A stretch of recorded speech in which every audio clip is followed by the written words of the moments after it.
we are here for a Week 10 slate breakdown. I'm here with Eric Mack, who is polite enough to give us the slate breakdown every week. How's it going, Eric? Well, I'm polite because I'm actually paid to do it. Now let's get ourselves paid with some daily fantasy analysis. Let's win some moolah. I've been struggling the last 2 weeks, and I got to admit, it's because the last few weeks we haven't done this show. Yep, me too. No, last week was a combination of we did all the podcasts individually last week. No Jason, no Eric.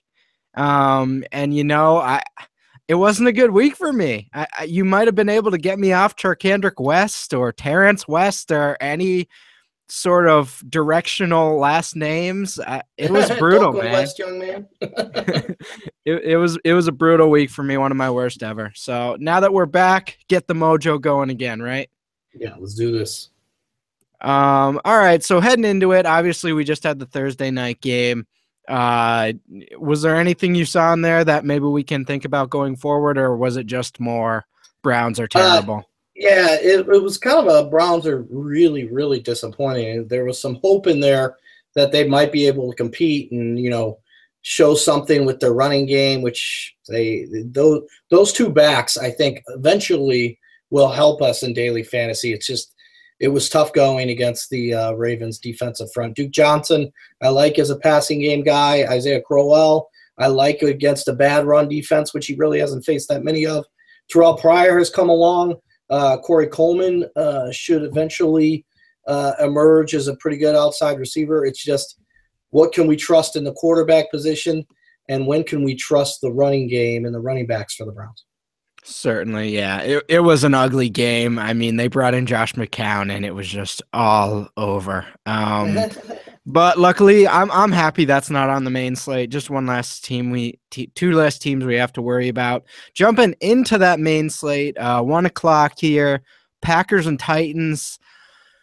Does Aaron Rodgers 3 straight weeks with 3 touchdowns or more? Does he continue that streak here? Or are you looking for maybe a little bit of regression here? I would have said no, considering the Titans defense in the first half. But if you look at what the Titans defense has given up in recent weeks, I think you have to be optimistic with Aaron Rodgers. And I know he doesn't have much of a running game, but they put faith in Ty Montgomery becoming a every down back. So you got to consider just about everything for the Aaron Rodgers-led Packers.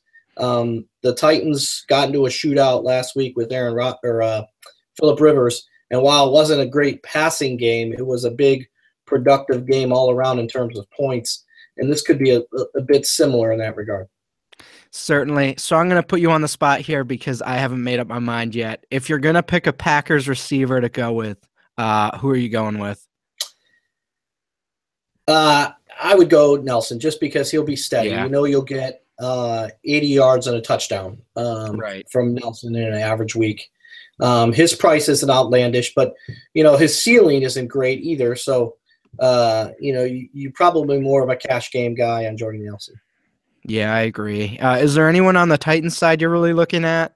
I think there's a lot of excitement with the Titans. I know DeMarco Murray has carried the load, but Marcus Mariota of late has been scorching. Delaney Walker has been good.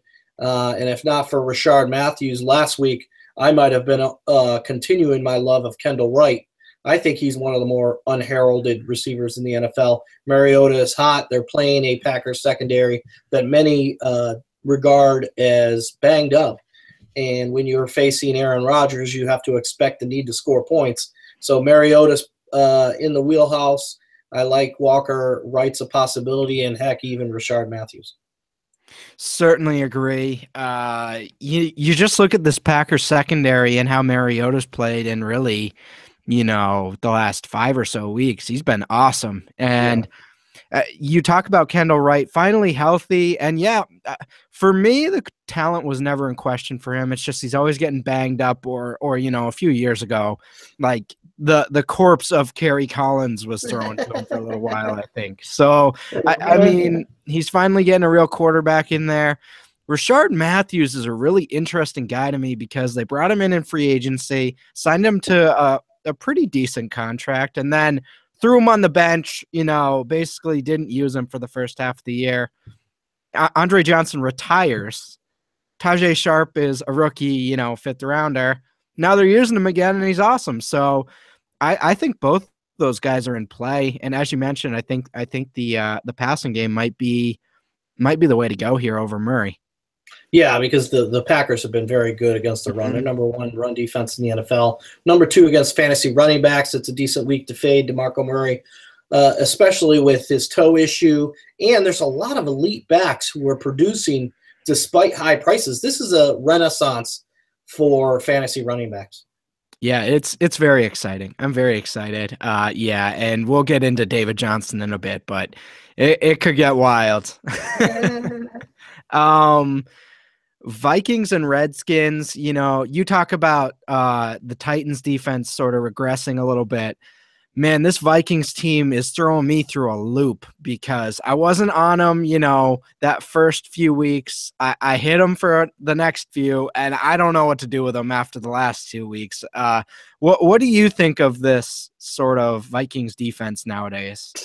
Well, I think that there will be better days ahead. The problem that the Vikings have had is their left tackle, left guard have been out, and so their running game has fallen apart. They can't trust Sam Bradford, and then their defense has been put in uncompromising positions. So the defense is going to, in the end, prevail, and I think it's a decent week for them. I know the Redskins have been able to show something on the ground. Cousins in given weeks has been, a very good play at his price. I think this is a bad week for the Redskins, a good week for the Vikings, and maybe a time to buy low on your undersold Vikings. I like it. So if you're okay with the Vikings D, are you still looking at Jordan Reed and he might get 10 to 15 targets because he's Jordan Reed type of thing, or are you just not really looking at the Redskins? I'm actually fading Jordan Reed. I actually, in this game, if you like a tight end, I go with Kyle Rudolph at his prices. I believe he's only $5K on FanDuel, but that was coming off a week in which he got a touchdown reception. So I'm going with the value at tight end, and Kyle Rudolph is one of them. I like it.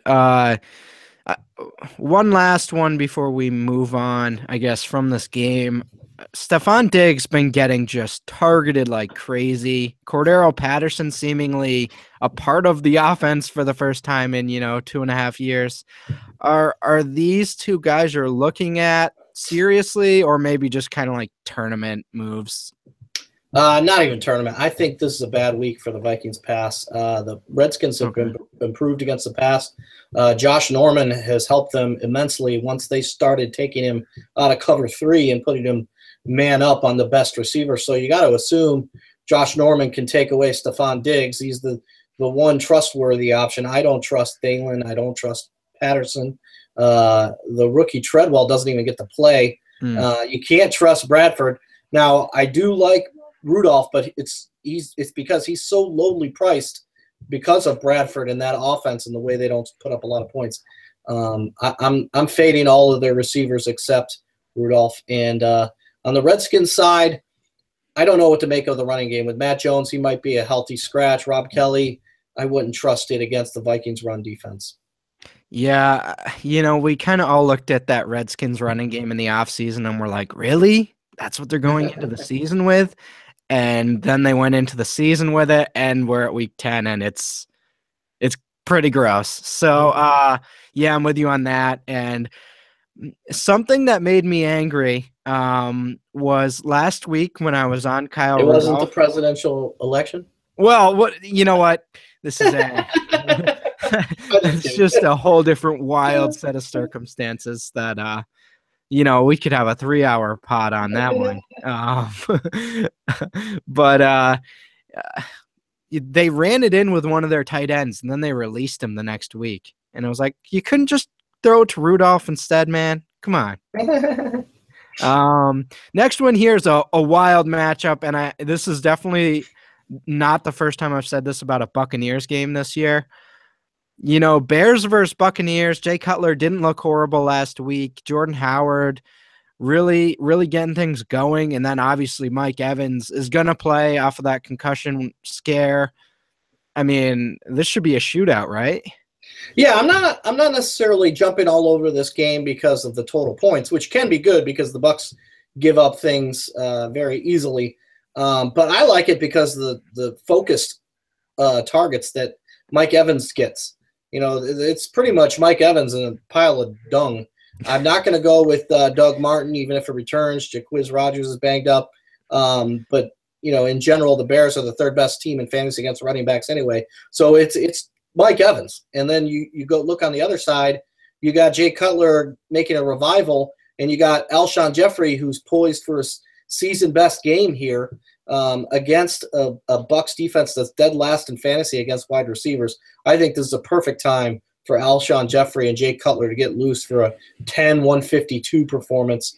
I like the Cutler, Jeffrey, Zach Miller stack even in DFS. And so the focus of the targets and the general ineptness of these teams, I think, lead to some very nice prices and very nice plays. Yeah, as you mentioned, if you weren't going to mention him, I was, but Zach Miller, pretty sneaky play at his prices this week. You kind of look at the correlation of this game. As you mentioned, Buccaneers basically funnel 10 to 15 targets a game to Evans. If you're going to play that Cutler Jeffrey stack, I think you just throw Mike Evans in there as well.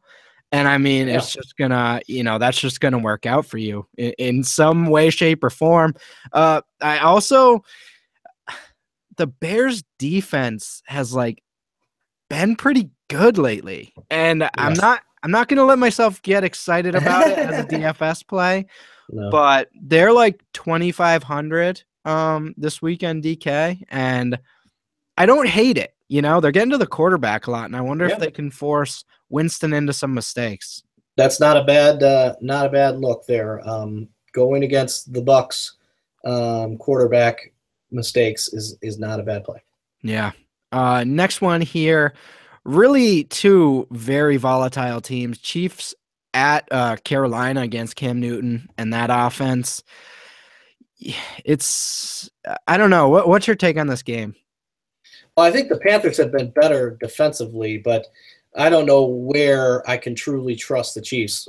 First, Spencer Ware is probably healthy off of his concussion, and you would like him in most matchups, but the Panthers are not a team to take advantage of with running backs. They're third against the run and sixth against fantasy backs. So Ware's best production will come in the passing game. You can't trust Alex Smith. I tried to do that earlier this year. It backfired.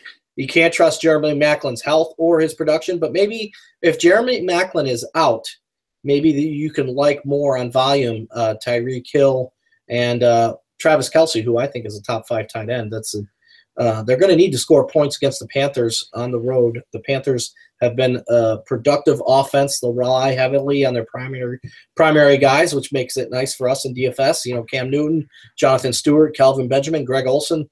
These guys they're gonna get volume and they're gonna get production. And the Chiefs have underperformed against the run, ranking 6th worst. So even if they don't give up rushing TDs, Stewart should be a decent value. I like that. As you mentioned, Tyreek Hill, if Maclin is out, the thing I hate the most about this Chiefs team is they have some really fun players. Between Tyreek Hill, Chris Conley, obviously super athlete, and Travis Kelce, they just don't. There's not enough volume in the passing game. But like you mentioned, if Maclin is out, I think that moves Tyreek Hill into sort of that tournament move that he was a few weeks ago, and he continues to make big plays when he gets opportunities. So I do like that if Maclin's out. As far as the Panthers go, this could be the Cam Kelvin Olsen week that we've kind of been waiting for since they played the Saints all those weeks ago.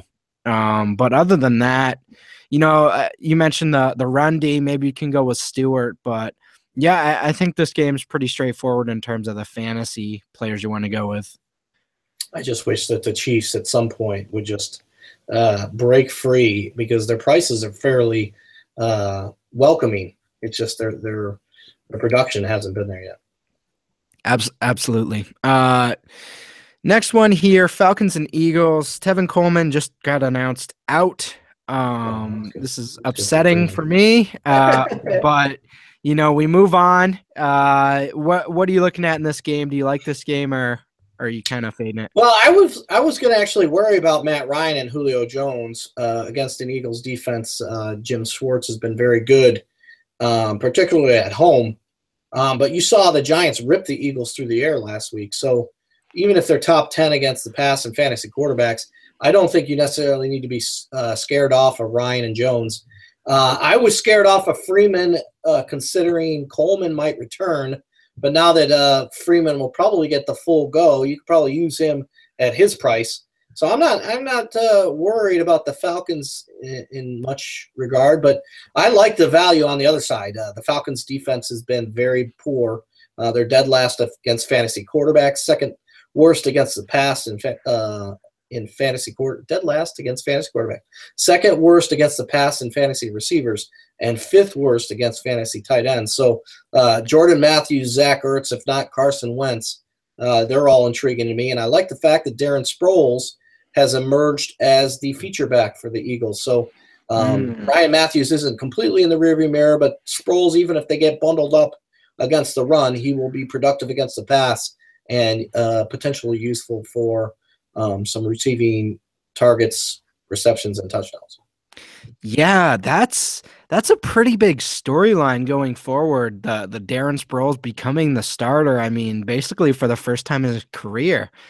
He's always kind of been a sneaky get 10 touches a game type guy, but I love it. Especially on FanDuel at his price. I think he's a sneaky guy. You mentioned Wentz, Matthews, and Ertz. Ertz really the guy that stands out to me there, but yeah, I like Wentz at his price. Ertz coming off that 8-catch, 90-yard performance. It's tough to trust him, but they gave him that big contract and now he's finally healthy. You'd assume they'd go to that, right? You're saying Ertz, right? Yeah, Ertz. Yeah. Well, they went to it often last week, and I think there's a lot of progress to be made by the rookie quarterback getting the ball to his primary guys. This is a great week to do it against one of the best matchups for fantasy receivers and tight ends. Definitely. And yeah, I think this is a big correlation game as well. If you want to play Ryan and Julio, maybe sneak an Ertz or Darren Sproles in there as well. I think that's got some sneaky value. Rams and Jets, we just punt. That's what both of these offense will be doing. So much punting. Hey, if you have a daily fantasy league with punters, this is where you want to put your plays. Man, Todd Gurley got 12 rushes last game, and he's finally over 4 yards per carry. And I forgot you're a Rams fan. Sorry. It's just a big bummer, man. I was just being rude. Oh no, I'm not. You know what? My only allegiance to a real team is college basketball because it's UMass because I'm from UMass college basketball. Because I'm from Western Mass, but I mean, other than that, it's just kind of I like the Rams, but what are you gonna do? This is just the struggle they've been in for 15 years or whatever. But anyway, enough of the sadness. Lance Kendricks killing it. Are you looking at him again this week? I'm not looking at anything really from this game. I guess the one thing is if Bryce Petty starts for Ryan Fitzpatrick, I might consider the Rams defense. They're talented. They just haven't produced well in fantasy. And, the Jets, they generally do give up a lot of points to opposing defenses. But I think this game being in New York doesn't necessarily bode well for the Rams all told, unless Petty starts, and then I like the Rams defense. Other than that, it's Matt Forte and a bunch of long shot bargains that I wouldn't be considering. Yeah, I think that's the way you play this one. If you're on Daily Fantasy Cafe and our optimizer, you have the option to just unclick games. I think that's when you take that liberty. I don't mind Lance Kendricks, but again, upside's not necessarily there in this matchup. Moving on, though, Broncos and Saints, in one of the matchups that I'm having the hardest time sort of deciphering here. Yeah. Saints at home, Broncos secondary, obviously, tremendous still, but the run D really making things uncomfortable for them right now. So what's your read on this? Well, so I think you said it with the run defense. The Saints. We finally get the Saints back at home, and the last time we got them at home, they got the Seahawks, and now they get the Denver Broncos. We're not catching any luck with the Saints. Michael Thomas has been outstanding. I'm not going to play him against the number one pass defense and the number one team in fantasy and its quarterbacks. I'm not playing Drew Brees. I'm not playing Brandon Cooks, Kobe Fleener. I'm fading it all. I might consider the Saints running backs, and many people are going to like Hightower because of his volume. He got more of the duty last week. But I said last week in the Slate breakdown, it was a great week last week to play Mark Ingram with all the love for Hightower. And Mark Ingram came through with the 158 yards. Now, he didn't get the touches Hightower got, but he had the bigger day. So in the matchup against the Broncos run defense, it's fourth worst against the run, eighth worst against fantasy running backs. I think this is a good opportunity for Mark Ingram, or if you're a Hightower lover. Yeah, and it's such a weird twist of fate for Ingram after 2 weeks ago getting benched after the fumble. He comes right back with, I know it's San Francisco, but 150 yards is 150 yards, on 15 carries or whatever small amount it was. It's really strange, but yeah, I think we can look at him again this week against this Broncos team that I can't say I've targeted for quite a while, but the run D seems to be, something we can actually go at. As far as the Broncos, Demaryius Thomas, Emmanuel Sanders, is that something you're intrigued by, or are you kind of just staying away from them right now? I would be more intrigued if Trevor Siemian was at the quarterback. I'm intrigued on Thomas because he does get volume, and the Saints are dead last against the pass. But I'm not in love with Siemian's play. I'm not in love with Emmanuel Sanders' production of late. So if you consider anything, you got to consider the running backs. Capri Bibbs was great Monday night with that 69-yard touchdown. Maybe he gets more of the load, and he's very cheaply priced. I was hoping it would be Devontae Booker, and his price is actually up there. It's a good matchup for both because the Saints are second worst against fantasy running backs. So this game might be, while there's a lot of wide receiver talent on both sides, this might be a game that's in the running back's hands. This is a huge game for Devontae Booker. He's been kind of okay these first few weeks without CJ Anderson. He's going to need a big week to keep this feature role. If not, you can see Bibbs starting to steal more and more snaps. So I think both are good plays, as you mentioned. Lean Booker, obviously, with more of a role right now, but just generally speaking, this is a big week for him. Yeah, both those backs I think are intriguing. Yep. Texans and Jaguars, Blake Bortles, man. I tell you what, once you tried to bury him, he came back in the second half against the Titans and threw for 3 touchdowns. So you can't bury him, but you can't love it against the Texans. Like I said, with the Broncos, the Texans are number 2 to the Broncos against the pass and fantasy quarterbacks. So you got to fade, just about everything in the Jags passing game. I'm not in love with the Texans defense, to be honest with you, either, because they haven't been scoring a whole lot of fantasy points. One thing I do like is with the change in offensive coordinator to Nathaniel Hackett, Chris Ivory went for 18 carries for 107 yards last week. And the Texans have been 5th worst against the run and have allowed 9 TDs in 8 games to fantasy running back. So Ivory could be good for 80 yards and a touchdown and is very appropriately priced. I know everybody loves C.J. Fedorowicz. He's hot, but the Jags have actually given up just 1 TD to tight ends this season. Of course, DeAndre Hopkins, punt. He's just not getting it going with Brock Osweiler. I think I'm a big like name guy. I think I'm a fan of him just because I love his last name. Like Fedorowicz is a sick name. But yeah, as far Anything as with a Z. yeah, as far as this game goes, I'd have to agree. I think he might get 6 to 8 targets, but his price isn't what it was a few weeks ago, and that touchdown upside might not be there this week. And without that, probably want to maybe take the week off from him. As far as the Jags running game, boy, oh boy.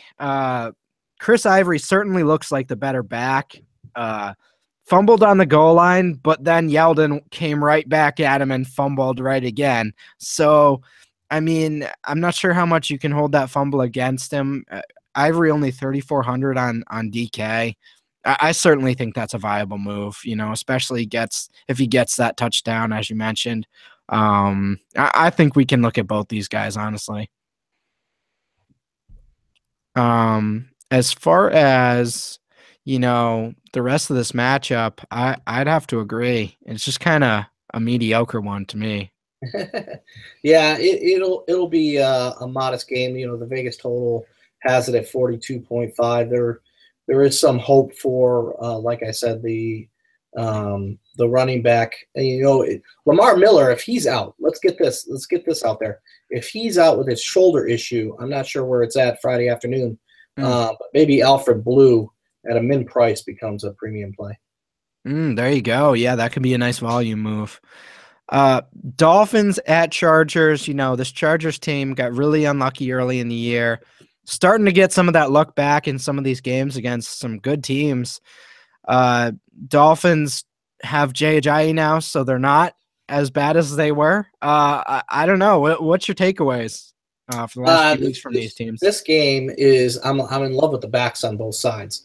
But it's a little weird because the Dolphins, while they're awful against the run, they've actually given up very few rushing touchdowns to fantasy backs. And the Chargers are on the other side of the ledger. They're very good against the run, yet they've given up a number of touchdowns against running backs.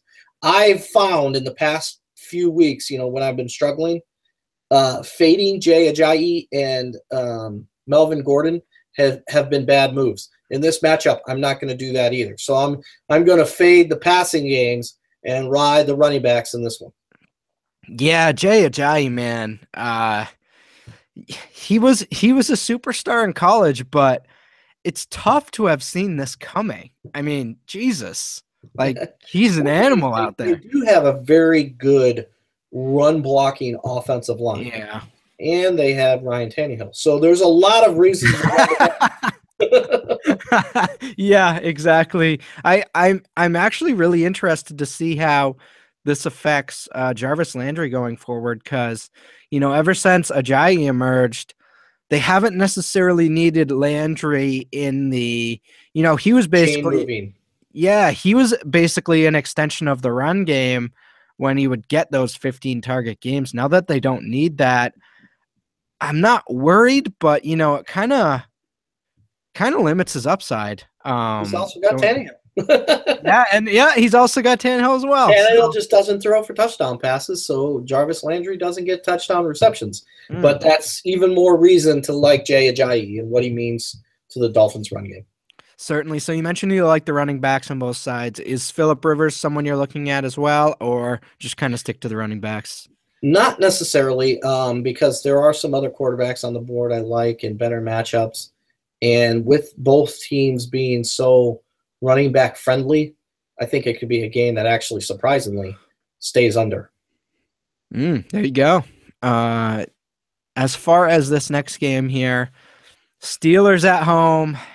So, as we go along in the season, players start to break down. Players are battling injuries. Teams are looking great one week and horrible the next. Mm-hmm. I mean, the Steelers are, the definition of this right now. Obviously play amazing at home. Ben Roethlisberger looked horrible last week, but is this like they're going to be night and day at home this week, or what's your read on this? I wouldn't bank on it, and here's why. The Cowboys have the number one rushing offense in football. They have Ezekiel Elliott, And while the Steelers are built to stop the run, they haven't been very good at it. Elliott can play a lot of keep away from Big Ben and kind of slow this game down. And I think the running backs on both sides, just like that last game, this is going to be a game on the running backs. Le'Veon Bell is facing the Cowboys. They're number one against fantasy running backs and number 6 against the run.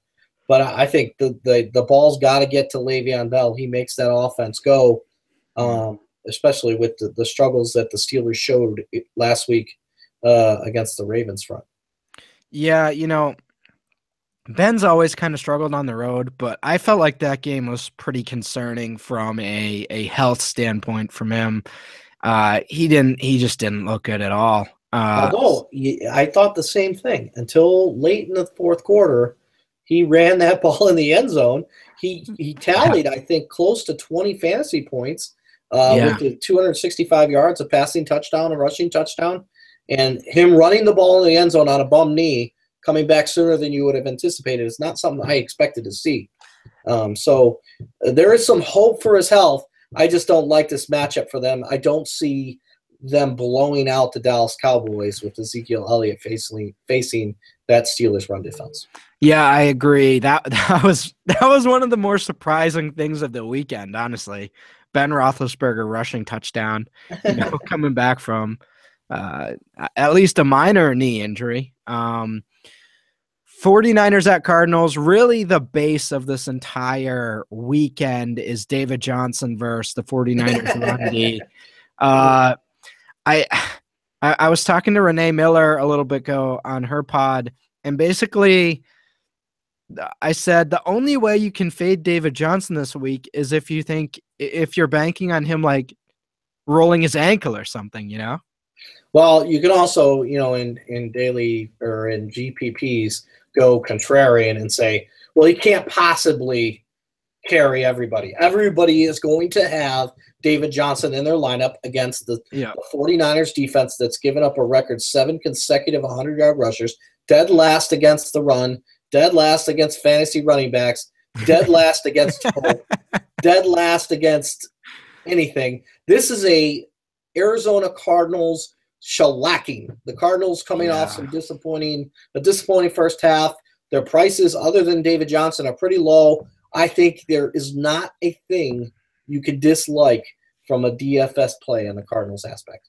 Yeah, and when you look at the play, like thinking about Carson Palmer and playing him with a running back, I envision a David Johnson 60-yard receiving touchdown. So I think it's going to benefit Carson Palmer as well. You look at J.J. Nelson, Larry Fitzgerald. I mean, I think you can throw them all potentially in a lineup and actually feel pretty good about it. The only way David Johnson doesn't go bonkers is if the Cardinals just light up Kaepernick, score points on defense, and get like Palmer off on 3 touchdowns in the first half, and they're up 28-0 in the first quarter. And then David Johnson you can go sit over there. We're going to go with the subs for the rest of this one. That is actually viable. 2D, like in Arizona Cardinals, play contrarian in GPPs. Two like pick sixes or something from Kaepernick, totally in his range of outcomes. And Carson Palmer deep bomb to John Brown, and then you're looking at 21-0 in the first quarter, like you said. If it gets ugly that quick, that'll be a lot of sweats going on. If David Johnson comes out of the first quarter with only like 5 points or something, but should be interesting. I mean, you're not looking at anyone on the 49ers side, right? Absolutely not.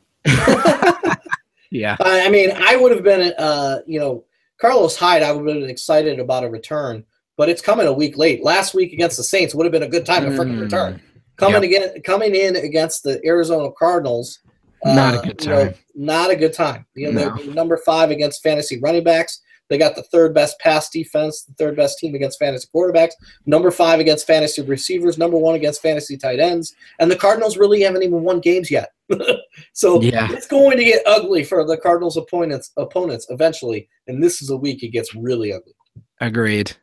Another fun game here, they really saved this game for the end. Seahawks Patriots. What's your take on this game? My take is you can't keep up with the Patriots at home. You can't keep up with Tom Brady. But in that, you got to like Russell Wilson and Jimmy Graham.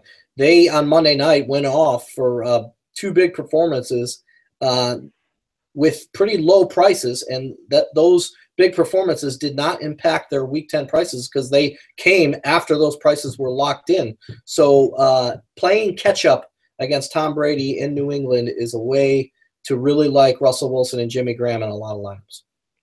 Yeah, certainly agree. And, usually my lineups are pretty much finished by the primetime game.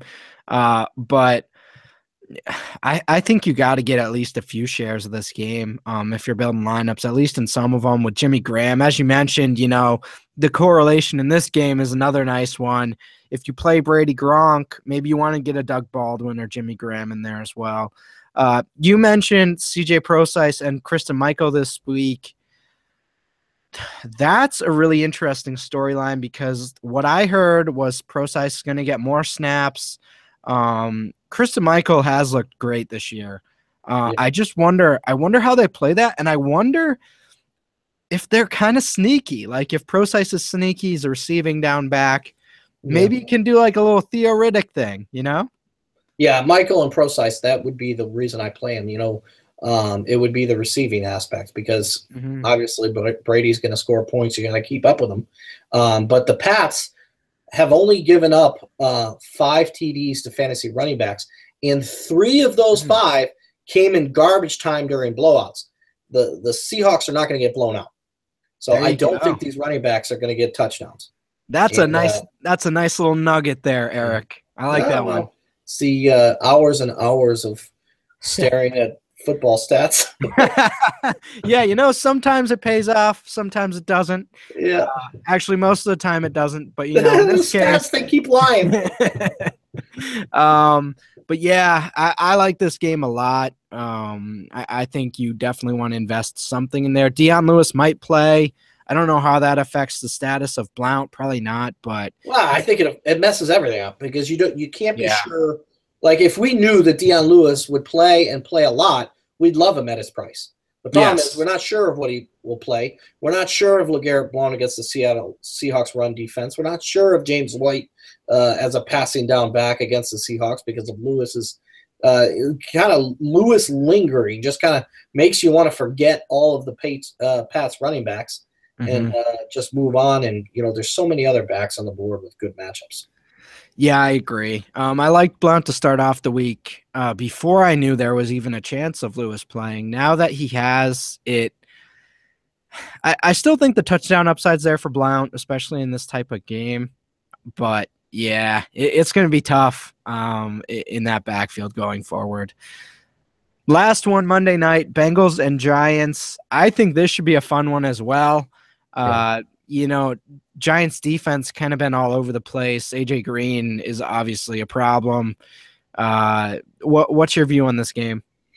Well, I think that this will be more of a defensive game than you might imagine. Now, I've said that again in the past about the Giants defense, but they have been number 5 against fantasy quarterbacks. It's not that you would play Andy Dalton, but what the Bengals like to do, they like to run the ball, and they like to use A.J. Green. Both those things might not be as easy to do against the Giants' top 10 run defense and Janoris Jenkins, who's been pretty tough on opposing number 1 receiver. So they'll take away those 2 things.